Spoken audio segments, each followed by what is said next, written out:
नमस्कार, अभी आप देख रहे हैं all India live news Sitamarhi page पर कुछ खास खबरें। आज मैं सीतामढ़ी से चलकर पुपरी अनुमंडल कार्यालय में हूँ। यहाँ पर जन सुराज से जुड़े हुए हमारे प्रतिनिधि नजर आए हैं। हम चरौद प्रखंड से जिला परिषद के अभी वर्तमान सदस्य हैं। इससे पहले भी 2 बार रह चुके, तीसरी बार सदस्य हैं। हम जन स्वराज पार्टी की जब स्थापना हुई उस समय स्थापना के जिला के अध्यक्ष थे। इसके बाद मुजफ्फरपुर जिला के प्रभारी रहे और अभी वर्तमान में राज्य कोर कमेटी के सदस्य हैं। तिरहुत प्रमंडल जो चुनाव अभियान समिति है उसके संयोजक हैं और सुरसंड विधानसभा से पार्टी के संभावित प्रत्याशी। सर, आपसे पहला सवाल है मेरा कि अभी जो तेजस्वी यादव जो नए बयान दिए हैं पत्रकारों के साथ, जो पूछताछ के जरिए उन्होंने बताया, पत्रकार ने सवाल किया किसी भी काज को लेकर के मुझे सूत्रों से पता चला है, तो उन्होंने बोला जो तुम्हारे सूत्र है हमारे मूत्र है। इस पर क्या कहना चाहेंगे? तेजस्वी यादव का जो जवाब है उनके संस्कार को दर्शाता है। तेजस्वी यादव जिस वातावरण में पला है उसके ऊपर उसी से वही संस्कार भी है। उनके माता पिता मुख्यमंत्री रहे, लेकिन तेजस्वी यादव 9वां पास नहीं कर सकते। क्या 9वां पास मुख्यमंत्री पद संभाल नहीं सकता या संभाल सकता है? मुख्यमंत्री संभालने के लिए 9वां पास होना जरूरी नहीं, लेकिन तेजस्वी यादव के लिए जरूरी है जिनके माता और पिता दोनों बिहार के 15 वर्ष तक मुख्यमंत्री रहे, अपने बच्चे को 9वां पास नहीं करवा सके तो बिहार के अन्य लोगों के साथ क्या होगा। दूसरी अगली बात है, जो देहात में कहावत है कि खिसियानी बिल्ली खम्बा नोचे है, तो तेजस्वी यादव को लगता है कि प्रशांत किशोर के आने से हमारी जो गाड़ी पकड़ाने वाली थी वो छूट रही है। कौन सी गाड़ी हम अभी तुरंत मुख्यमंत्री 2025 में हो जाएंगे। अभी तक कोई 20 साल से सपना देख रहे हैं। 2005 से तेजस्वी यादव उनके माता पिता मिलकर के बिहार में सपना देख रहे हैं। तो देखिए रहे हैं कि 2025 से माई समीकरण को मजबूत करके चल रहे हैं और वही के वही है। दूसरा सवाल यह है कि अगर आपके बिहार में अगर भारी बहुमत से पार्टी बन जाती है तो जो पलायन रोकने की बात है, बेरोजगारी की बात है और शिक्षा की बात है, इन पर क्या कहना चाहेंगे आप? देखिए, जब 2025 के नवंबर महीने में चुनाव का रिजल्ट तय हो जाएगा, इसकी जब सरकार हमारी नवंबर में बन जाएगी तो दिसंबर से कोई भी एक नौजवान बिहार से 10-15 हज़ार रुपया नौकरी करने के लिए अप्लाई नहीं करेगा। उसके लिए हमारी पार्टी ने पूरा ग्रास रूट तैयार कर दिया। तीसरी बात है, जो शिक्षा का जो आधार है, हम दिसंबर महीने से बिहार में विश्व स्तरीय बेहतर शिक्षा की व्यवस्था करेंगे। जब तक नहीं कर सकेंगे तब तक जो इंग्लिश मीडियम की स्कूल है, प्राइवेट अच्छी स्कूलें हैं, उस स्कूल का फीस देंगे गरीब के बच्चे को पढ़ने के लिए कि गरीब के बच्चे भी पढ़ेंगे। मैं आपको बैग लेकर चल रहा हूँ 15 साल पहले जो बिहार की शिक्षा की स्थिति थी उससे आपको अभी बेटर दिख रहा है या फिर और ध्वस्त हो रहा है? तो ध्वस्त हो चुका है। पूरे बिहार में शिक्षा व्यवस्था चौपट हो चुकी है। किस प्रकार से दिखाई दे रहा है ध्वस्त? क्या पहले से स्कूलें बन गई है, रोड बन गया है, स्कूल ड्रेस के पैसे मिल रहे हैं, सारी सुविधाएं दे रहे हैं, लेकिन आपको कैसा लग रहा है कि ये अब ध्वस्त हो रहा है? आपको भी पता लगाना होगा कि सरकार जिस सरकारी स्कूल में 50,000 से 1.5 लाख रुपये तक जिस शिक्षक को पेमेंट देती है, वो शिक्षक भी अपने बच्चे को सरकारी विद्यालय में नहीं पढ़ाते हैं, प्राइवेट विद्यालय में पढ़ाते हैं, अंग्रेजी स्कूल में पढ़ाते हैं। और आज जो देहातों के अंदर जो विद्यालय बना हुआ है सरकार का, वहाँ मात्र खिचड़ी का इंतजाम है, खिचड़ी खाइए और घर जाइए। जो कॉलेज है बिहार में सरकार का, उसमें मात्र डिग्री का इंतजाम है, पढ़ाई लिखाई। प्रशांत किशोर जी ने किसी समय में बोला है इंटरव्यू के दौरान कि अगर तेजस्वी यादव आज के डेट में मैट्रिक पास कर देंगे तो जन स्वराज को हम वापस ले लेंगे, वोट नहीं लड़ेंगे। कहाँ तक है? हम भी कह रहे हैं तेजस्वी यादव मैट्रिक पास करके दिखा दे, जन स्वराज उसका समर्थन करेगी। मतलब उनको जो उन्होंने फैसला लिया सोच समझ के लिया, तेजस्वी पढ़ा लिखा नहीं है तो मंत्री कैसे बन करके संभाल सकता है, शिक्षा को कैसे आगे बढ़ा सकता है? जब उनके माता पिता मुख्यमंत्री थे तब तो 9वां पास नहीं कर सका। जिस समय किताब खोल करके लिखने की छूट थी। कुछ लोग का कहना है कि जन स्वराज पार्टी आई है सिर्फ वोट काटने के लिए, इस पर क्या कहना चाहेंगे?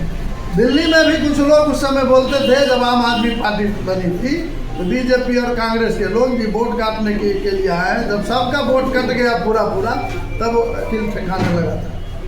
तो इस बार बिहार में जिनके माता पिता 15 साल तक बिहार की जनता को ठगने का काम किया, बिहार को जंगल राज बनाया, और जो नीतीश बाबू और बीजेपी मिलकर 20 साल से बिहार के लोगों को पलायन करने पर मजबूर कर रहे हैं, बिहार के लोगों को दूसरे प्रदेशों में धक्का खाने पर मजबूर कर रहे हैं, उनको जब 25 का चुनाव का जब रिजल्ट सामने आएगा तब पता चलेगा कि वोट कटुआ कौन है, लालू नीतीश है या कौन है।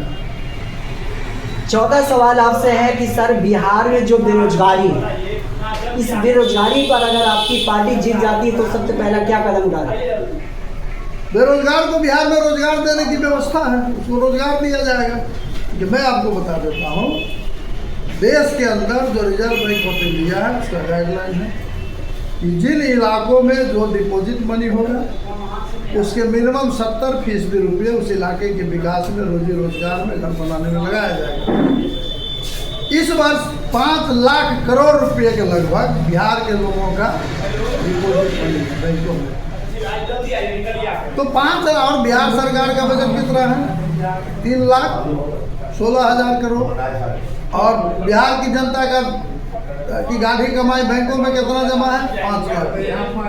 7% रुपया अगर स्टेट गवर्नमेंट चाहे तो रोजी रोजगार और विभिन्न कामों में लगा सकती है। तो 5 लाख करोड़ रुपया अगर हम बिहार में लगा देंगे नौजवानों को रोजगार देने पर, एक नौजवान को रोजगार मिल जाएगा। 20 से 25 हज़ार रुपये।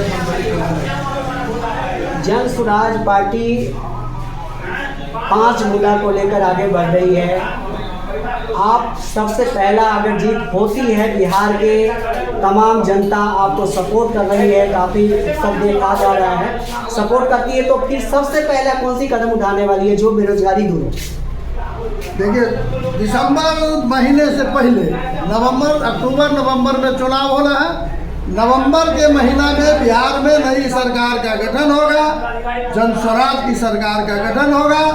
तो सबसे पहले दिसंबर के महीने में बिहार के प्रत्येक वृद्ध लोगों को, विधवा और विकलांग लोगों को, जिसको 400 के बाद 1100 मिल रहा है, उसको 2,000 रुपया दिसंबर महीना से उसके खाता में जाना शुरू हो जाएगा। दूसरा काम कि जो लोग छठ और दिवाली में दूसरे प्रदेशों से अपने घर आएंगे, मजबूरी में एक आदमी को भी पलायन करने के लिए, रोजी रोजगार के लिए मजबूरी में पलायन नहीं करने दिया जाएगा। उसको दिसंबर महीने से इसी बिहार में रोजी रोजगार उपलब्ध करा दिया जाएगा। और तीसरी बात है शिक्षा की व्यवस्था। तो दिसंबर महीने से शिक्षा की व्यवस्था आपको पटरी पर आती हुई दिखाई देने लगेगी।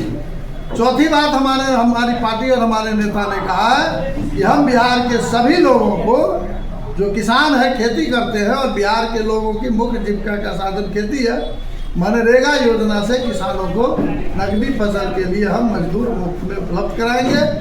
और जो बदहालीपूर्ण जिंदगी गांव के लोग जी रहे हैं, उसके गांव में भी जो महिलाएं हैं उसको भी रोजी रोजगार के लिए 4% सालाना ब्याज पर 5 लाख तक का पूंजी उपलब्ध करवाएंगे महिला के लिए। चलिए, बहुत बहुत धन्यवाद, हमारे चैनल पर आपका स्वागत है। और जनता के लिए कुछ कहना चाहेंगे अपने तरफ से? जो सीतामढ़ी के आपका सीतामढ़ी का आपको तीसरी बात बताना चाहता हूँ। 22 में जब तेजस्वी यादव के साथ नीतीश जी की सरकार बनी थी तो आप लोगों ने देखा होगा जातीय गणना बिहार में हुआ था जी। जातीय गणना में 3 चीजें आई थी। बिहार में 94 लाख परिवार है जिसके जीविका का कोई साधन नहीं है। सरकार ने घोषणा किया था कि 2 लाख रुपया हम रोजगार के लिए देंगे। 23 में घोषणा किया, आज तक एक आदमी को भी नहीं मिला। दूसरी बात थी कि 50 लाख परिवार बिहार में है जिसके पास न तो घर है न घराड़ी है। सरकार ने कहा था कि हम 3 डिसमिल जमीन घराड़ी के लिए खरीद के देंगे, आज तक नहीं दिया। और मोदी जी ने कहा था कि हम 1,20,000 रुपया घर बनाने के लिए देंगे, वो भी नहीं दिए। मतलब मोदी जी जो वादा कर रहे हैं वो भी झूठी बात है। तीसरी बात आई थी कि बिहार में जो केस मुकदमा का कोर्ट कचहरी में चक्कर है, वो सबसे अधिक चक्कर है जमीन के लफड़ा में।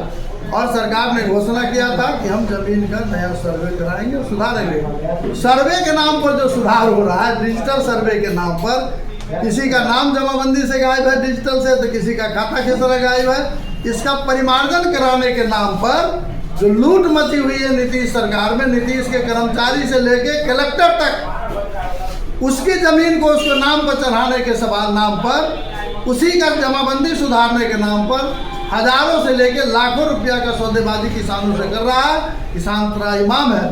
अगली बात हम आपको कहना चाह रहे हैं कि इस बार मानसून अभी तक नहीं उतरा है सीतामढ़ी में, जिसके चलते नेपाल के तराई से लेकर के खास करके सुरसन विधानसभा के सभी इलाकों में चापाकल का लेयर समाप्त हो चुका है।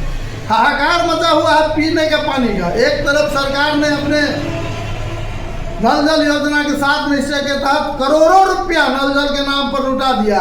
आज उसका परिणाम है कि आपको किसी एक वार्ड में 10 आदमी को पीने का पानी उपलब्ध नहीं हो रहा है। तो हम आम जनता से कहना चाहते हैं और सरकार से अपील करना चाहते हैं कि अविलंब सीतामढ़ी में बारिश के चलते जो लेयर खत्म हुआ है, पीने की पानी को जो किल्लत शुरू हुई है, सुरसान कुपरी और चरौद के इलाका में जो पानी की किल्लत शुरू हो गई है, उसको अविलंब उसकी क्षतिपूर्ति किया जाए। सभी लोगों को जिस तरह से भी हो टैंकर के माध्यम से पीने का पानी उपलब्ध करावे, और जिन लोगों ने पीने के पानी के नाम पर, पानी टंकी के नाम पर, चाहे इस एबिसिड मतलब नल जल के नाम पर जो गड़बड़ी हुई है, उसकी जांच करा करके तुरंत उस पर कार्रवाई करें। ये काम आपकी जन स्वराज पार्टी आज क्यों नहीं कर रही है? आपको करना चाहिए जनता के लिए। जहाँ पे आपकी समस्या दिख रहा है, तभी तो जनता को पता चलेगा कि जन स्वराज पार्टी नई पार्टी है, लेकिन जनता को सेवा में अभी से लग गए। क्या कहना चाहेंगे इस पर? हम आपको कहना चाह रहे हैं कि हमारे लोग, जन स्वराज के लोग सुरसंड में भी पीड़ित परिवार के बीच में पानी पहुँचाने का काम कर रहे हैं, चरौद में भी पानी पहुँचाने का काम कर रहे हैं, कुपरी में भी कर रहे हैं।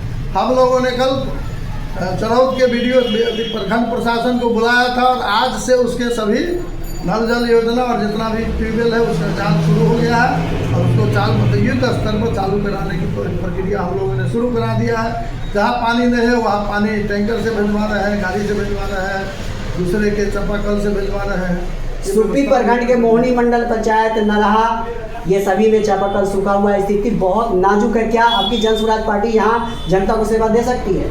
पूरे जिला में इस तरह की समस्या है, पूरे उत्तर बिहार में समस्या है। हम आपके चैनल के माध्यम से सुरपी प्रखंड के लिए अपने जन स्वराज के साथ में आग्रह करते हैं कि आप अपने क्षमता भर लोगों को पीने के पानी की जो समस्या है उसका समाधान करने में सहयोग करें। Thank you.